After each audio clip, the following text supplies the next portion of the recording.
Yeah. So has there been a time when medically you yourself asked, for an art of living blessing, or an outcome, something when you're treating someone? Oh, yeah, many times, many times. Since the time I've been with Guruji and my scientific mind has mellowed down and I started believing in something bigger, better, wider, deeper, that my intellect cannot explain. Oh, yeah, many times in my career, I have, in my personal life, in my professional life, I have Mhm. felt a profound intersection of medicine and human spirit, where and more so, I want to share my experience of, during the early days of COVID-19. So I live in Westchester and I used to travel to Brooklyn at the time. I was affiliated with, at that time, Mhm. with Kingsbrook Jewish Medical Center. So during this COVID-19 pandemic, and I distinctly remember, uh, I would say February end or maybe whole of the March, early part of April, the New York was still very cold. There would be snowstorms and there would be accumulated snow. So I'm just like having such a visual imagination, visual memory of that. The infection spread so easily that even those handling the dead bodies, and we all have heard and read in the newspaper, even the morgue people, the nurses who were dealing with the dead bodies, they were getting infection and they were at very high risk.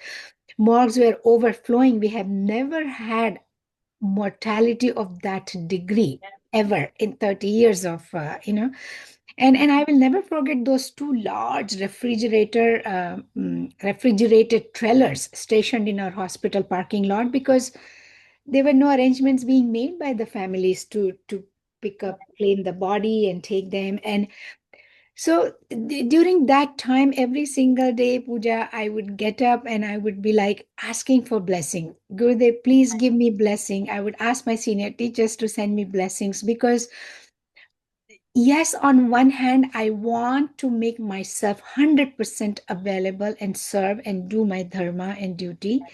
And, Mhm. and on the other hand, as you know, I have, at that time, mom was 83-year-old. She has been diabetic. She suffered a stroke.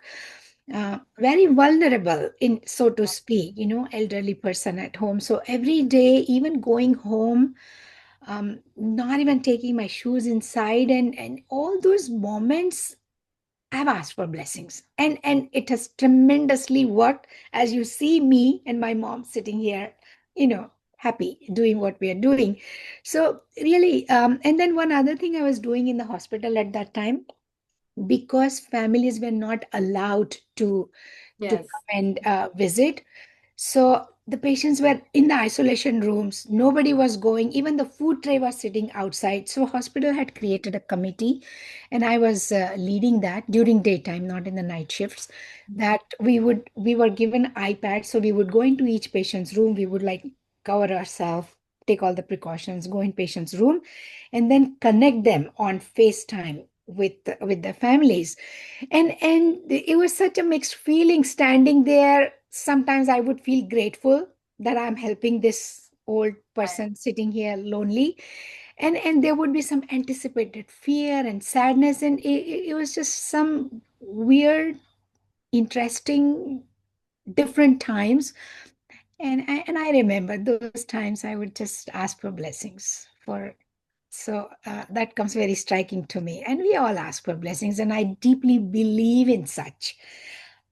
Even on a scientific way, if you explain, there are so many studies done where they have documented, demonstrated, associated the healing, the therapeutic value of prayers.